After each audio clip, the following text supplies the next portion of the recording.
रत्नाकर त्रिपाठी जो शरद जी, मैं आपसे समझना भी चाहता हूं, जो मैंने कहा है वही रखिए प्लीज डायरेक्टर साहब।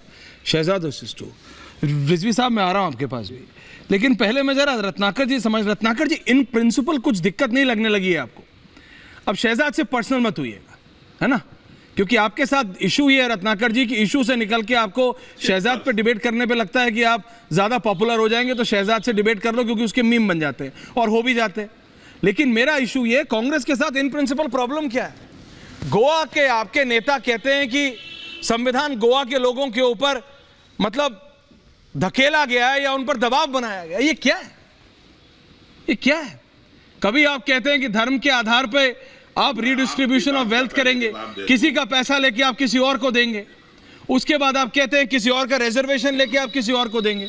अब ये सब शहजाद अपने दिमाग में तो बना नहीं रहे, जो आपके नेता कहते हैं उसी में से निकलता है। आप बोल चुके हैं, बोलिए ना त्रिपाठी जी।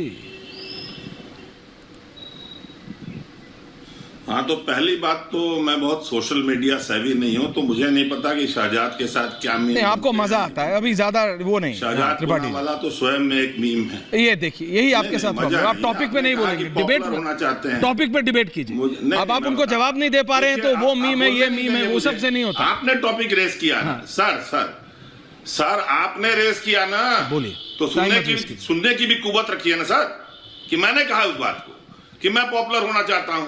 अरे शहजाद पूनावाला किस जैसे व्यक्ति के संग पॉपुलर होना हो ना। त्रिपाठी जी मेरे पास टाइम नहीं है। पॉपुलर शब्द त्रिपाठी जी मुझे पता है आप हर बार ये करते हैं। आप टॉप कांग्रेस पे बात करेंगे। दूसरी बात में टाइम नहीं है, कांग्रेस पे प्लीज, कांग्रेस पे गजब आप बात करते हैं। कांग्रेस पे त्रिपाठी आपने किया, त्रिपाठी जी कांग्रेस पे बात कीजिए। आपको शहजाद के ऊपर डिबेट करनी है, मैं एक दिन शहजाद और आपका वन ऑन वन करा दूंगा, अगर शहजाद मानेंगे और आप मानेंगे तो। लेकिन अभी आप जरा कांग्रेस की बात डिबेट नहीं करेंगे। आप मेरी बात सुनिए, कांग्रेस की बात बोल के खत्म करूंगा। किसी भी कमीशन की रिपोर्ट जो होती है वो किसी कमीशन वाला देता है, उसमें गवर्नमेंट का तो हाथ होता नहीं। तो क्या शहजाद कहना चाहते हैं कि बीजेपी के समय में जितने कमीशन बने उसको बीजेपी गवर्नमेंट ने लिखवाया है? अगर ये कहना चाहते हैं तो मैं मान लूंगा। अब दूसरी बात, आप 2 दिन से डिबेट कर रहे हैं, मैं फिर आपसे कहूंगा एक बार भी मैनिफेस्टो में दिखा दीजिए। प्रधानमंत्री झूठ बोलने पर उतर आए तो दुनिया क्या करे? प्रधानमंत्री कहते हैं मुसलमानों को देंगे, जो ज्यादा बच्चे पर्दे करते हैं उनको देंगे, वो मुसलमानों को देंगे। कांग्रेस के मैनिफेस्टो में दिखा दीजिए कहीं भी कि हमने मुसलमानों के लिए कहा है। आपने मनमोहन सिंह का बोला, एक अल्पसंख्यक दूसरे अल्पसंख्यक के बारे में बोल रहा था, आपको उसमें ही पेट में दर्द होता है। आप ये सब चंडू खाने की गप कहां से लाते हैं? कौन सी चंडू खाने की गप? क्या मजबूरी है? देश का प्रधानमंत्री बोल रहे हैं, देश के गृह मंत्री। पता है चंडू खाने की गप किसे कहते हैं? आप तो बनाते हैं। झूठ बोल रहे हैं। नहीं, अब आप सुनिए, चंडू खाने की गप का क्या मतलब होता है? पास है ना, आप सुनिए मेरी बात रत्नाकर जी, सुनाइए। रत्नाकर त्रिपाठी जी, चंडू खाने की गप क्या होती है? चंडू खाने की गप क्या होती है? चंडू खाने की गप क्या होती है? चंडू खाने की गप किसे कहते हैं? चंडू खाने की गप उसे कहते हैं कि जो नेता, अब सुनिए त्रिपाठी जी, अब सुनिए, जो नेता एक कॉन्स्टिट्यूएंसी से भाग के गया हो और दूसरी कॉन्स्टिट्यूएंसी में जाए और जिसके भरोसे में गया हो उसी प्रदेश का मुख्यमंत्री बोले, पिनराई विजयन आज बोले Rahul Gandhi is not a serious politician. कौन बोला? पिनराई विजयन, जिसके साथ आप अलायंस में हैं। सुनिए, और वो नेता जब बोलता है कि मैं मोदी को हरा दूंगा, उसे कहते हैं चंडू खाने की गप। आप पहले अपनी डेफिनेशन क्लियर कीजिए, चंडू खाने की गप किसे कहते हैं? Please relax Tripathi ji. Shahzad is counting. Relax, one versus two. Tripathi ji, understand क्या होती है चंडू खाने की गप? अकेले आप ही को नहीं आते ये सब तकिया कलाम।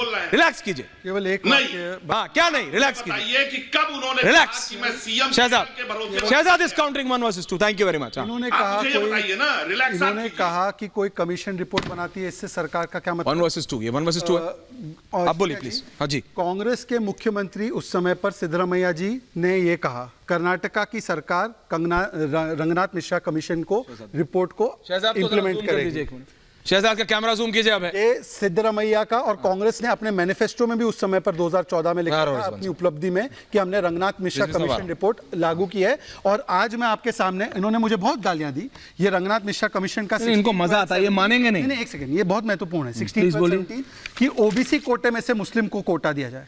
मैं आज समाजवादी पार्टी से, लाइए जरा, अजीज जी को भी लाइए, संजीव झा जी को भी लाइए। का अधिकृत बयान है कि हम 9% मुस्लिमों को कोटा देंगे, वो भी ओबीसी आरक्षण से निकालकर। ये उनका ऑफिशियल स्टेटमेंट है, ये देख लीजिए 2012 का।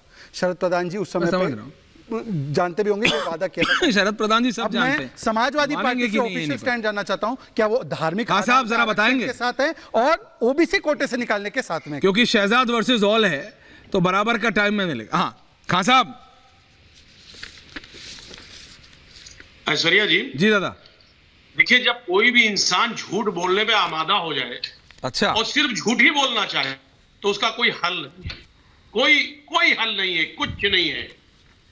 जब प्रधानमंत्री से लेके छोटे कार्यकर्ता तक, छोटे नेता तक अब उन्होंने फैसला कर लिया है कि मुझे झूठ बोलना है, तो अब कुछ भी दिखा सकते हैं। जो शख्स ये कहता हो कि बीजेपी कांग्रेस के मैनिफेस्टो में है कि देश की संपत्ति, हमारे हिंदू भाइयों की संपत्ति इकट्ठा करके छीन के हम मुस्लिमों को बांट देंगे, साहब इससे बड़ा झूठ, इससे बड़ा छोटे स्तर का वक्तव्य शायद अब दुनिया में पैदा नहीं होगा मेरे समझ से। और कौन दे रहा है? प्रधानमंत्री अच्छा। दे रहे हैं। तो ये शहजादपुरा वाला क्यों नहीं बोलेंगे? ये तो वही लाइन पकड़ेंगे ना जो वो लाइन पकड़े हैं। एक बात आप समझ लीजिए कि सच सियासत से अदालत तक बहुत मसरूफ है, और झूठ बोलो, झूठ में अब भी मोहब्बत है बहुत। ये झूठ बोलने से मोहब्बत नहीं बढ़ेगी। एक बात आप जानिए, आज जिस तरह अभी इससे पहले कहा जा रहा था 400 पार, वो नारा नहीं देंगे अब क्या? कहां गया नारा? बड़ी बड़ी गारंटी की बात हो रही थी, वो गारंटी कहां गई? गारंटी फुस। 400 पार बिल्कुल पूरी तरह से फ्लॉप्स हो। अरे अपने उपलब्धियों पे बात करिए। ये जो आप देश को भरमा रहे हैं कि राहुल गांधी ने ये कहा, मैनिफेस्टो में ये कहा, ये कहना बंद करिए, देश को जवाब दीजिए। अपने 10 साल के आप भी तो 40 पार कर रहे थे उत्तर प्रदेश में, आपके हो रहे हैं 40 पार। अरे नहीं, ऐसे नहीं काम बनेगा। नो, आप मुझे बात कर रखने दे। आपने गारंटी दिया था, आपने 10 साल में कहा था देश को मैं नहीं, उसका जवाब शहजाद देंगे। मैं आपसे आपका जवाब पूछ रहा हूं। नौकरी दूंगा। अरे मैं आपसे आपका पूछ रहा हूं। उस पे क्यों नहीं बात करते? आपकी हिंदू मुसलमान, हाँ। इस मुल्क का ही, सुनिए मेरी बात, इस मुल्क का हिंदू और मुसलमान चाहता है कि वेद को कुरान के नजदीक लाइए और धर्म को ईमान के नजदीक तो लाइए। आपकी पार्टी, इस देश को बचाना तो है, आपकी तो पार्टी उसके लिए क्या कर रही है अजीज साहब? नहीं, आपकी पार्टी क्या कर रही है? नहीं, समाजवादी पार्टी क्या कर रही है उसके लिए खान साहब? समाजवादी पार्टी क्या कर रही है उसके लिए? समाजवादी पार्टी सामाजिक हितों की बात कर रही है। समाजवादी पार्टी मैं आपको बताता हूं क्या कर रही है, उसके बाद शहजाद जवाब देंगे। और फिर संजीव जी आ रहा हूं आपके पास, होल्ड ऑन। जनगणना की बात अजीज साहब, और डॉक्टर साहब सुनिए, सीनियर नेता है आप, बात सुनिए। समाजवादी पार्टी, समाजवादी पार्टी क्या कर रही है? समाजवादी पार्टी राहुल गांधी के साथ अलायंस कर रही है, उस राहुल गांधी के साथ जो आइडिया ऑफ भारत में बिलीव ही नहीं करते, जो कहते हैं India is not a nation, जो कहते हैं, जिनके पार्टी के लोग कहते हैं कि भारत का संविधान गोवा के ऊपर दबाया गया, मतलब जबरदस्ती डाला गया, चाहिए नहीं था। आप उस पार्टी के साथ अलायंस में हैं, एक बार भुगत चुके हैं।